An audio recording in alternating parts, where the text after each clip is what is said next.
Oke, selamat siang semuanya. Eh, Gimana UTS-nya? Semoga nilainya memuaskan ya. Sekarang kita mau masuk untuk bahas materi UAS, yaitu perusahaan dagang. Sebenarnya di awal ini kita udah pernah dibahas sama Ciyun singkat mengenai perbedaan dari perusahaan jasa sama perusahaan dagang.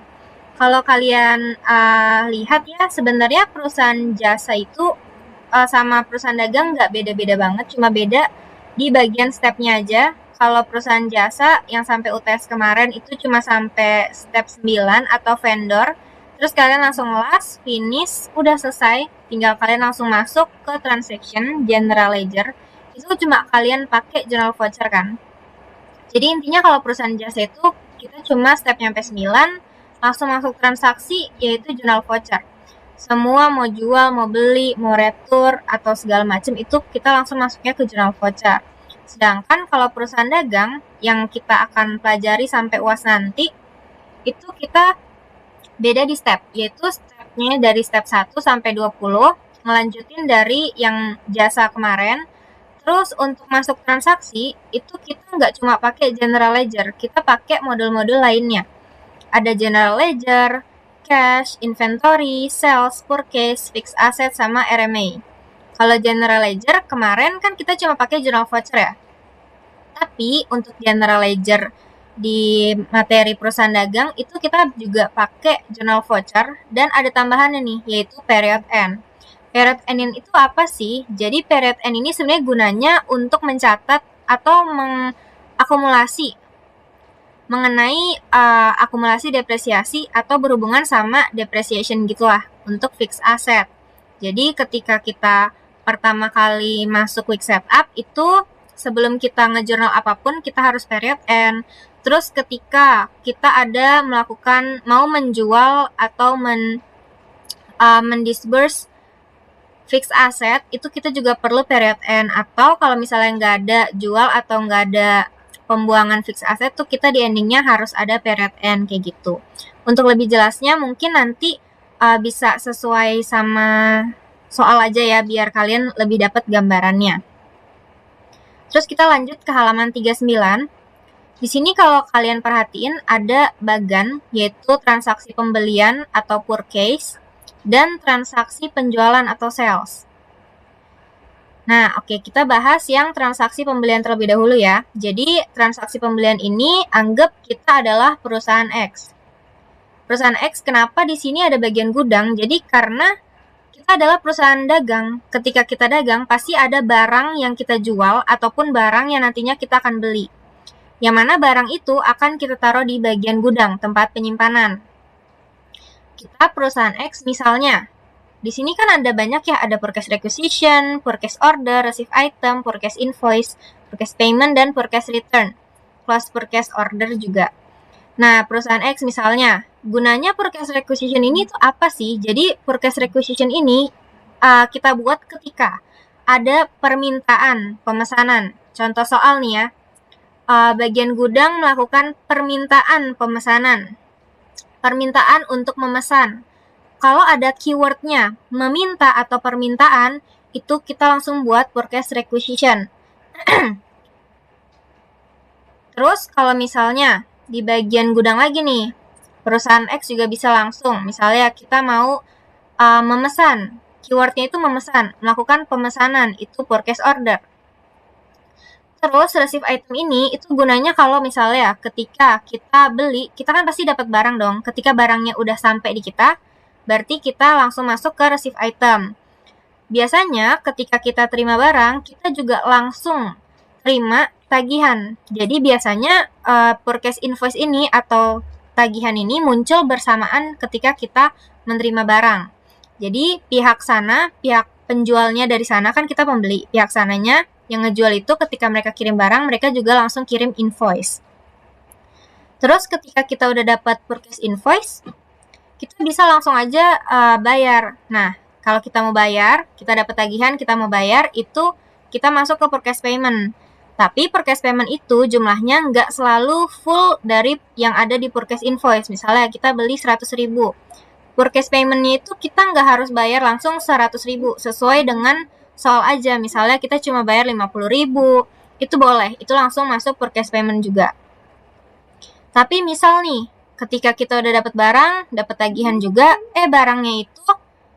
barangnya itu nggak sesuai dengan yang kita mau, atau ada yang rusak, ada yang kenapa-napa gitu. Maka kita bisa ngajuin return atau purchase return. Ini gunanya kalau misalnya barang itu mau kita return ya guys.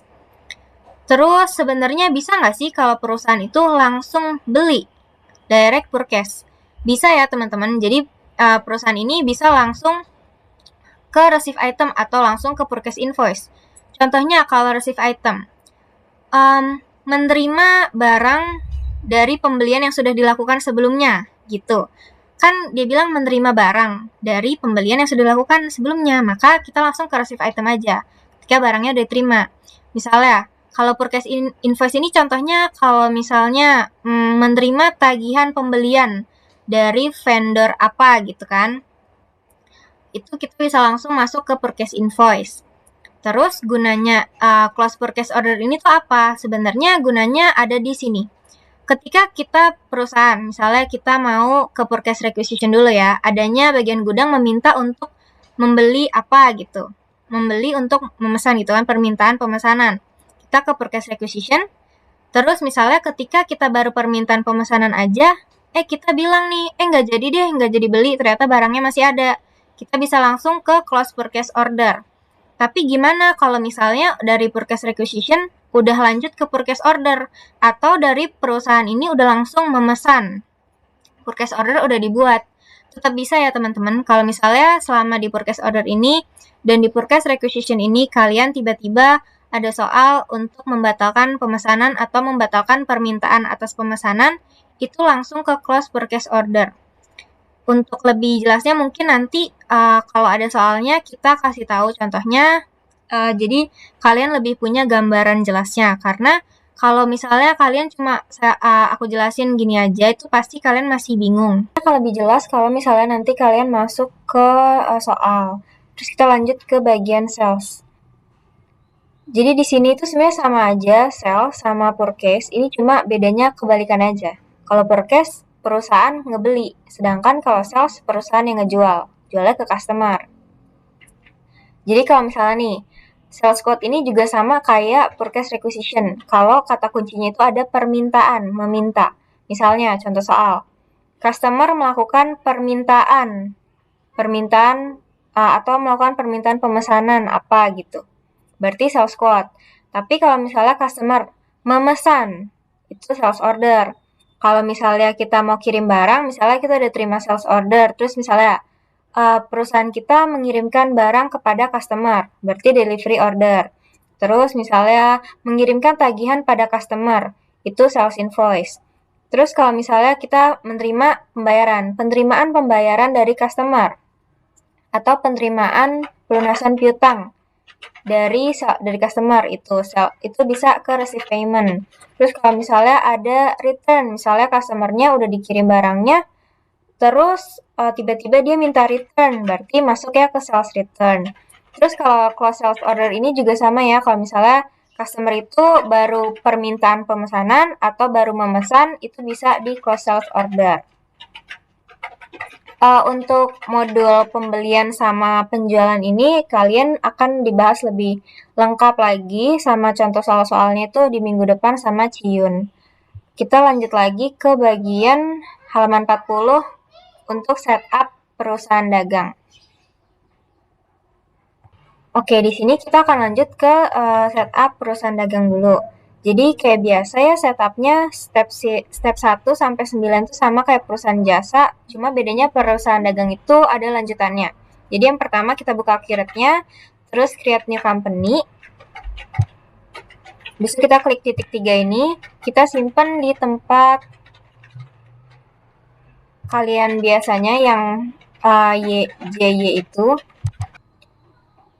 Kalian simpan di JY ini. Nama filenya itu kasus dagang.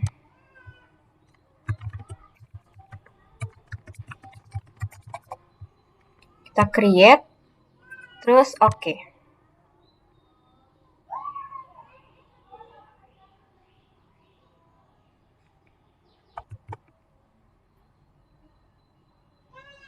Ini ditunggu aja sampai hijau-hijaunya selesai.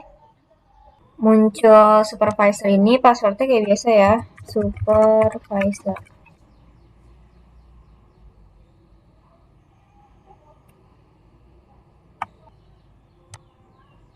Terus langsung masuk ke sini, ini English, kita next aja. Advanced setup, next. Habis itu di sini rate-nya ada 2. Kita ikutin soal aja ya. Rate 1, country-nya simbolnya RP. Ini juga ikutin soal, kalau misalnya di soalnya IDR, berarti IDR gitu. Ini 9.500, terus ini country-nya Amerika, US. Habis itu ini kita bisa next. Namanya adalah PT Obat Puyeng. Terus Jalan Tukul Arwana, nomor 100 di Tangerang. Tanggalnya juga kita ikutin, tanggal 30/09/2010. Fiscal year-nya juga 2010. Terus bisa kita next. Terus untuk yang bagian apa nih, tax, company tax information, karena dia dikasih tahu taxable company date-nya, kita juga ikutin aja. Habis itu kita bisa next. Di sini kalian bisa ikutin aja sesuai sama yang ada di langkah keempat ini, chartnya tinggal kalian isi. Aku nggak rekam dulu, tapi nanti kalian bisa cocokin langsung ke bagian langkah 4 ini. Jadi setelah kalian buka COA tadi kan, kalau kalian lihat rupiah dolar, jadi ada accounts receivable rupiah, accounts receivable dolar, itu biarin aja ya, jangan ada yang dihapus. Kenapa dia double? Sebenarnya nggak double, karena kan dia mata uangnya beda. Kenapa mata uangnya beda? Karena waktu di awal kita masukin currency-nya itu ada 2, jadi emang itu normal ada 2 gitu. Nah cuma kalau misalnya di soal itu mintanya piutang dagang atau utang dagang, kan pakai bahasa Indonesia. Kalian tinggal edit aja. Terus biasanya yang diedit itu kayak perusahaan jasa juga ya, ada piutang, ada utang, terus ada retain earning diganti laba ditahan. Terus kalau misalnya ada opening balance, kan ada beberapa tuh yang bisa dimasukin opening balance-nya. Ada cash, ada cash bank ABC, terus sewa diberi muka, ada lagi utang bank ABC, saham biasa, agio saham, udah ada segitu aja. Terus kalau misalnya ada ketika kalian masukin opening balance itu, ada kolom yang muncul gini, warning, make sure that the opening balance is in its default currency. Do you want to continue? Kalian tinggal klik OK aja. Lalu untuk bagian beban lain-lain, itu kan di sini tulisannya tipe account-nya adalah expense. Kita ngikutin biasa aja ya, kayaknya ini salah deh. Jadi dia beban lain-lain tuh harusnya other expense. Terus jangan lupa kalau misalnya udah selesai semua, ini juga jangan lupa nih yang keuntungan atau kerugian, beban bunga, keuntungan atau kerugian belum terrealisir.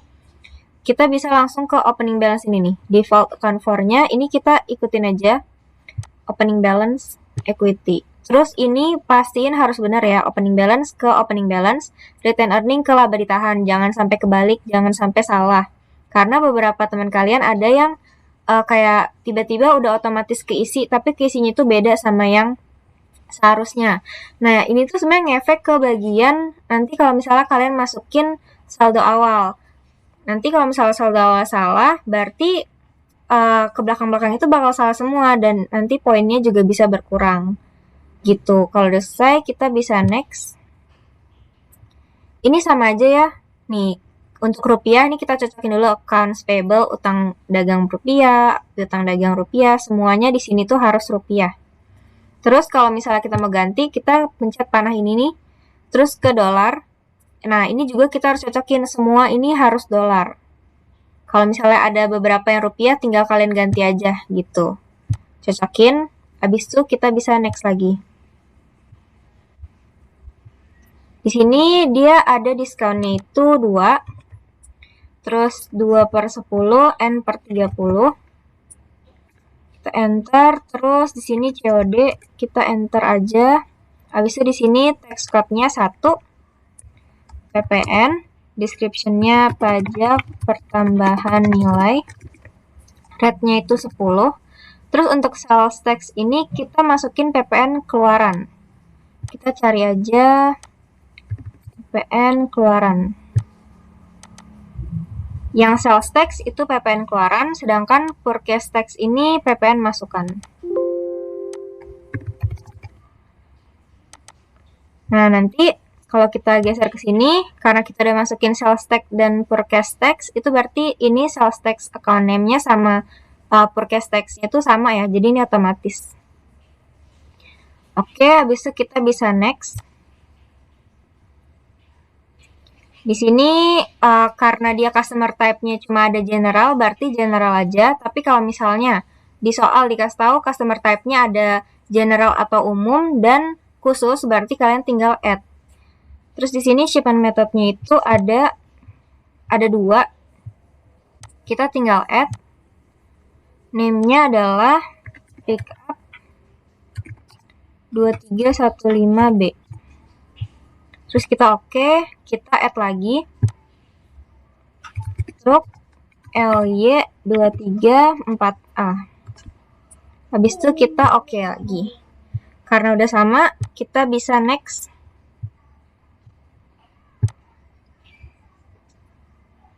Di sini juga kita kayak biasa masukin customer-nya, kita add.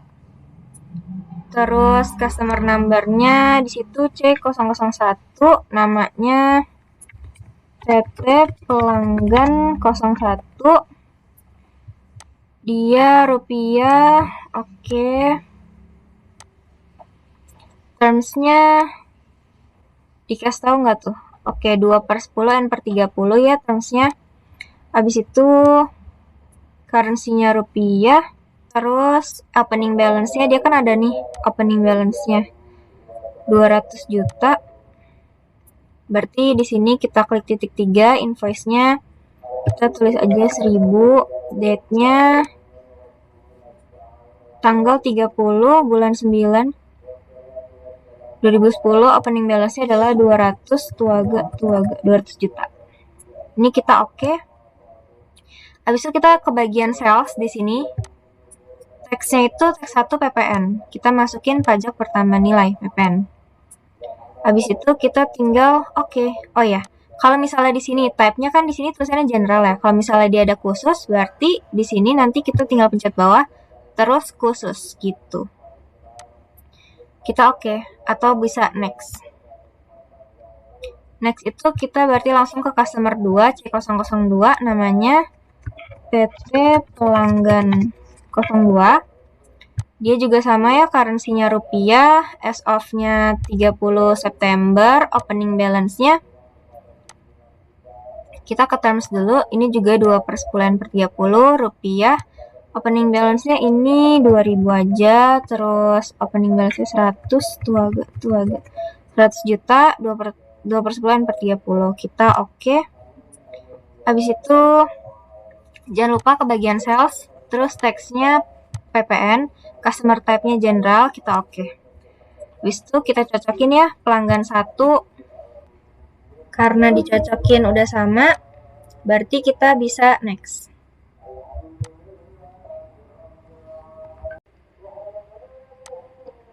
Lanjut ke vendor, ini juga sama, kita add. Terus vendor numbernya V001, namanya PT Pemasok 01. Habis itu kita ke terms-nya itu dia 2/10/30 rupiah, opening balance-nya itu 75 juta, ini 1000 aja. Terus 75 tuh agak termsnya 2 oke. Habis itu di sini teks 1 itu pajak pertama nilai. Nah, kalau misalnya tadi yang bagian customer itu kan dia ada di dua gitu kan, di terms sama di sales. Kalau di bagian pemasok atau vendor ini cuma satu ya di terms ini buat teksnya. Habis itu kita bisa next.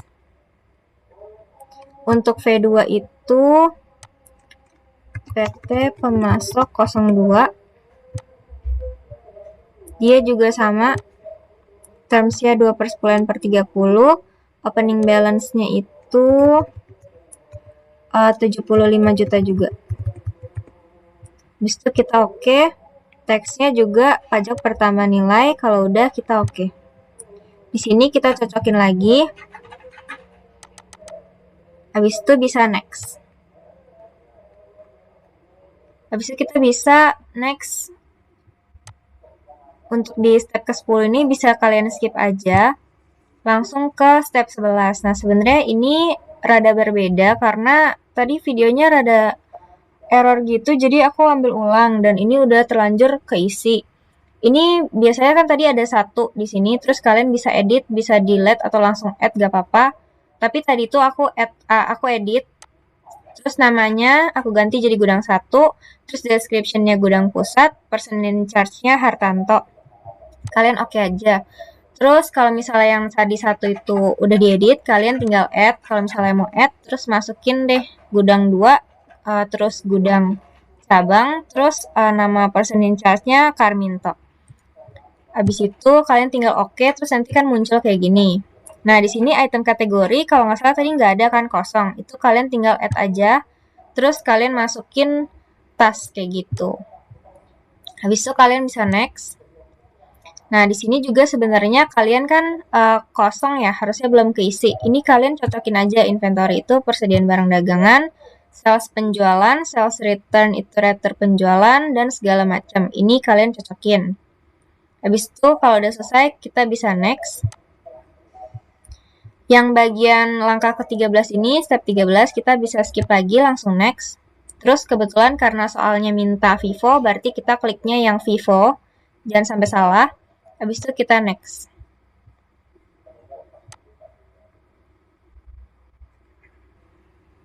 Oke, di step 15 ini kita bisa, karena dia minta kolom pertama dikosongkan, kita langsung ini biarin aja, kita add.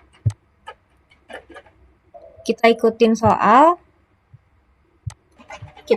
soal. Di sini dia minta item numbernya 9001, terus isi tas punggung. Di sini tipenya itu kan inventory part. Nah, itu tipenya yang di sini ya, inventory part. Terus kategorinya dia termasuk tas. Untuk quantity dia ada 600 buah. BH ini maksudnya buah, terus costnya 500.000. Habis itu kalian enter aja, nanti ini total value-nya otomatis keluar. Kita lanjut ke ini nih, ke tab yang sales atau purchase. Terus ini harganya 700.000. Kan di sini dibilang text code-nya T ya. Cuma kalau misalnya kalian pas enter gini muncul warning kayak gini, yang muncul warning kayak gini kalian oke aja. Kita hapus dulu, terus kalian cancel. Terus do you wanna save data? No. Kita balik lagi ke ini nih, tab accounts dan other list. Di bagian yang other list yang ini. Kita lihat ya di sini kodenya itu 1. Nah, ini aku salah. Harusnya di sini kodenya T. Langsung T. Kalau misalnya di sini kodenya T, langsung berarti nanti pas kita masukin sales text yang ini T, itu nggak bakal muncul warning. Jadi kalau misalnya kalian ada muncul warning, kalian ke bagian accounts and other list, ke other list, terus ganti text code yang di sini. Habis itu kita balik lagi ke bagian inventory ya. Nah, ya ke sini, terus kita add. Kita ulang lagi, description-nya tadi tas punggung. Kategorinya tas, quantity-nya itu 600. Unitnya, habis itu cost-nya 500.000. Otomatis keluar. Kita ke sales purchase, default-nya tadi 700, tuh agak. Nah, di sini sales text-nya T. Kita di sini purchase text juga T. Tuh, udah nggak muncul lagi kan? Berarti kalau misalnya muncul ada salah di bagian tadi ya. Terus ini kita bisa next aja. Kita yang kedua itu tas pinggang. Habis itu kategorinya tetap tas, terus dia inventory part juga, kuantitinya ada 100, terus unitnya, cost-nya itu 1 juta. Ini otomatis keisi sendiri. Habis itu ke sales dan purchase, dia dengan harga 1.300.000. Terus sales tax code-nya sama, T. Ini purchase tax code-nya juga T. Habis itu kita next lagi. Di sini yang terakhir dia adalah jasa perbaikan. Kategorinya itu dia nggak usah diisi. Nah, di sini itemnya itu service ya. Jangan lupa itemnya itu service, diganti nih yang ini. Habis itu nggak ada unitnya juga. Oke, berarti ini kita langsung, ini kita isi juga nih salesnya, terus dikasih T, kita oke. Kita cocokin ya. Sama, habis itu 500, sejuta, ini gudang 01 tetap aja otomatis diisi. Oke. Kalau udah selesai, kita bisa langsung next ke step 16. Nah, di sini sebenarnya tadi aku udah isi juga, keburu keisi. Nah, jadi kalau kalian di sini kosong, kalian tinggal add, terus isilah di sini tanah kayak gitu. Terus di sini final dia non depreciable kan, fiscal depreciation method-nya, karena tanah nggak bisa didepresiasiin. Terus tinggal kalian oke aja. Nanti munculnya kayak gini. Terus kendaraan juga sama, kalian tinggal add. Sorry, ini aku edit jadi. Kalian add, terus isi kendaraan, straight line, terus estimate-nya itu 5 tahun. Terus ini 20% kalau misalnya kalian enter atau kalian tab gitu, ini otomatis keisi sendiri. Kayak gitu. Terus add lagi untuk bangunan. Sama isinya straight line, terus tahunnya kalau misalnya dia minta 10 tahun, ikutin aja soalnya, terus kalian tab atau enter, otomatis keisi, terus kalian oke. Selesai, kalian next. Nah, di sini juga sama, kalian tinggal add aja. Terus isi di sini misalnya bangunan. Ini aku typoin dikit ya. Terus ini kalian tinggal masukin bangunan gini, terus dia udah langsung otomatis ke sini straight line-nya. Terus kalian oke. Terus kalian isi juga yang lain, pick up, sedan, sama tanah. Kalau misalnya ada yang salah, kalian tinggal delete. Oke, gitu. Kalau udah semua, kita next lagi. Lanjutannya di sini kita masuk, kita bisa add aja di sini. Terus kodenya itu 1001. Asset type-nya itu tanah. Terus acquisition date-nya itu sesuai sama purchase date ya. 01/10/2009 ya. Terus usage date-nya juga sama 01/10/2009. Asset description-nya ini tanah. Terus kuantitinya 1. Jadi ini tabelnya itu karena terlalu panjang, kita bagi 2. Ini yang tanah, kuantitinya 1. Lalu masuk ke estimate life-nya nih, di sini dia 0 kan. Terus depreciation method-nya karena dia tanah jadi non-depreciable. Asset account-nya itu masukin tanah. Kalau udah selesai, kita lanjut ke yang bagian 2, yang ini. Kita ke bagian expense account atau expenditure nih. Kita masukin opening balance equity. Terus amount-nya kita isi sesuai dengan soal 160 juta. Terus kalau misalnya di sini ada isinya salvage value, kalian masukin di sini salvage value. Tapi kalau nggak ada, kita kosongin aja.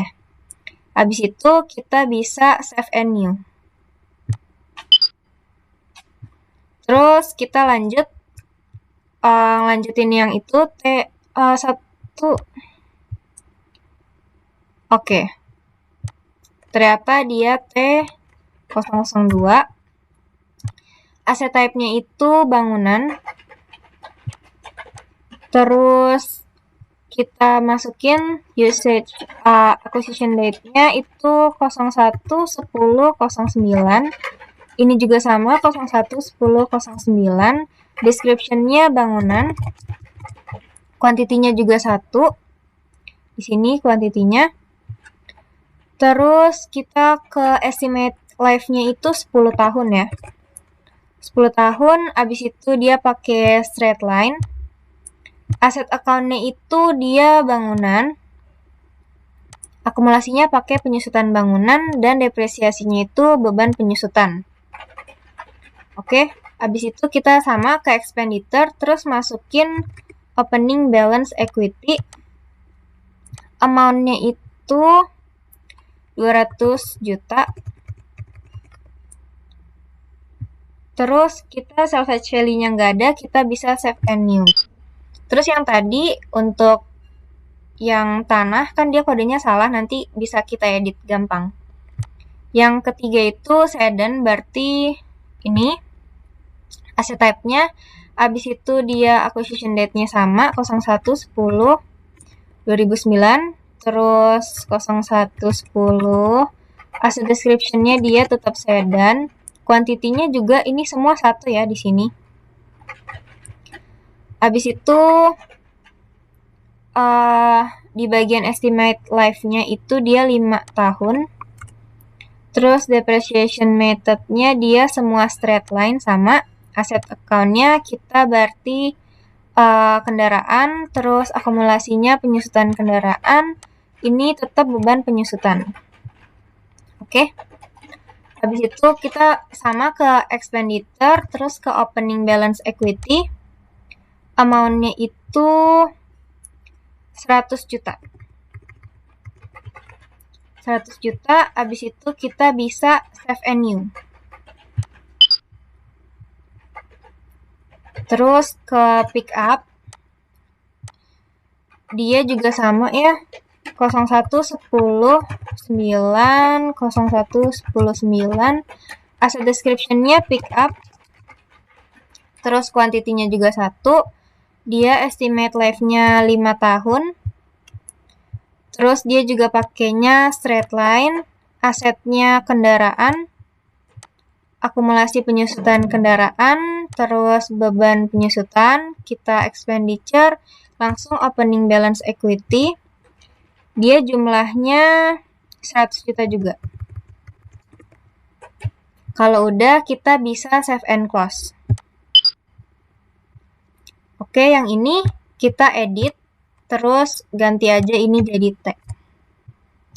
Oke, ini jadi T, terus kita save and close. Nah, udah sama semua ya. Kita coba cocokin sama yang di sini. Oke, kita cocokin. Tanah, bangunan, sedan, pick up. Departemen ini kita abaikan saja. Terus estimate life-nya 10.55, non-depres, straight line semua. Tanah, bangunan, kendaraan 2, habis itu akumulasinya juga bangunan, kendaraan 2, semua depreciation-nya beban penyusutan. Semua expense account-nya di sini opening balance equity ya. Terus amount-nya 160, 200, 100, 100. Oke, ini udah sama semua, kita bisa next. Nah, di sini kita sebenarnya tinggal cocokin aja sama yang ada di modul. Kas itu 100, kas bank ini tuh harusnya ABC aja ya, karena yang di bagian bawah ini nih utang bank ABC. Jadi kita cocokin aja ini ABC, oke? Ada relatif itu. Terus persediaannya di sini 400, piutang rupiahnya 300, sewa dibayar di muka 50, tanahnya 160, bangunannya 200 juta, kendaraan 200, terus utang dagang itu 150, utang PPN 100. Terus ini 400 itu utang ABC, opening balance-nya 460, saham biasa 200, agio saham 300. Udah, nggak ada lagi angkanya. Oke. Udah sama semua ya. Abis itu kita bisa klik next. Setelah klik next, kita masuk ke bagian klik here. Klik here. Abis itu kita masuk ke purchase. Bentar, kita zoom dulu. Nih, ke bagian purchase di sini. Abis itu kita perlu di sini kita edit. Kita kalau misalnya dia nggak ada akun penerimaan barang, kita cari dulu penerimaan barang. Kita buat akun baru, new GL account. Dia itu cost of goods sold, terus angkanya 520101, namanya itu penerimaan barang belum ditagih ya. Terus kita oke aja. Ini udah langsung keisi. Habis itu kita bisa lanjut ke bagian feature di sini. Itu dia minta kita centang 3 yang pertama di sini. Kalau kalian masih belum yakin nih, kita cek ulang, oke? Purchase sama ya. Dia cuma centang 1, ini yang atas, ini centang 2, centang yang 1, terus ini penerimaan barang belum ditagih, cost of goods sold. Terus di bagian feature ini, kita langsung centang aja 3 yang pertama. Oke? Habis itu selesai, kita langsung klik OK. Kalau udah selesai, kita bisa langsung last. Congratulations muncul, terus kita bisa finish. Setelah finish, kita perlu yang namanya ngelakuin period end. Jadi setelah quick setup, kemarin waktu perusahaan jasa selesai, congratulations, kita langsung jurnal opening balance pada return earning kan, atau laba ditahan. Kalau di perusahaan dagang itu enggak, kita perlu period end terlebih dahulu. Gunanya period end itu apa sih? Jadi kan tadi di awal udah dikasih tahu ya, singkat. Intinya period end ini digunakan untuk kalau misalnya kita mau mengalkulasi si akumulasi penyusutan atau beban penyusutan kayak gitu. Jadi dia udah otomatis kehitung sampai tanggal kita melakukan period end. Dari pertama kali aset tetap itu dibeli sampai kita melakukan period end. Jadi akumulasi dari periode tersebut. Jadi misalnya nih, kalau misalnya period end itu kita lakuin ketika pertama kali kita selesai quick setup, yang nanti akan kita lakukan period end, atau ketika ada transaksi penjualan aktiva tetap, fixed asset. Itu kalau fixed asset yang mau dijual, berarti kita harus hitung dulu kan, berapa itu penyusutan yang selama ini udah terakumulasi, ya kan? Jadi kita harus period end. Di sini kita ikutin aja period end yang setelah quick setup. Caranya sama, tinggal ke general ledger, terus kita ke period end. Nah, di sini bakal muncul tampilan kayak gini. Kita period end itu cuma perhatiin aja dolar ini nih, exchange rate yang dolar. Dia kan di sini tetap ya 9.500, jadi nggak usah kalian ganti. Terus kita liatin periodnya. Ini kita sesuaiin sama tanggal cut off ya. Jadi dia kan tadi September, jadi September 2010. Gitu. Kalau udah sama September 2010 dolarnya 9.500, kita oke aja. Sampai muncul period end complete, oke. Sama, habis itu kalian tinggal lihat baru masuk ke bagian opening balance ke return earning. Teman-teman yang kemarin kuis sama UTS itu masih cukup banyak yang kelupaan. Setelah quick setup, kalian langsung masuk transaksi. Harusnya kalian buat dulu itu saldo awalnya. Jadi semua yang di opening balance itu kalian pindahin ke return earning. Cara lihatnya, kalian bisa langsung nih di general ledger chart of account, atau kalian bisa ke list, terus chart of account, itu sama aja. Kalian lihat di sini, nih opening balance equity, kan dia 400 juta. Nah, opening balance ini harus kita pindahin ke laba ditahan nih, ke sini nih. Kenapa ada opening balance? Nah, jadi opening balance itu ada karena adanya selisih dari debit sama kredit yang ditampung di opening balance equity. Maka dari itu kita perlu buat jurnalnya. Jurnalnya sama ya. Kita ke jurnal voucher, general ledger, jurnal voucher. Terus ini voucher numbernya biarin aja. Ini date-nya tanggal 30 September 2010. Terus description-nya saldo awal RE. Terus account number-nya itu langsung opening balance equity. Tadi kan dia angkanya itu 400 juta. Terus kita tap aja. Terus ini laba ditahan. Jangan lupa ini harus debit kreditnya sama 400 juta. Angkanya tadi ambil dari chart of account. Terus kalian bisa save and close. Kalian bisa balik ke chart of account tadi. Di sini kan angkanya masih 400 nih, ya kan? Opening balance 400. Itu kita refresh. Setelah kita refresh, kita cek lagi nih. Nih, pindahkan 400 jutanya ke laba ditahan. Sama ya. Sama kayak gini, oke. Opening balance-nya pindah ke laba ditahan.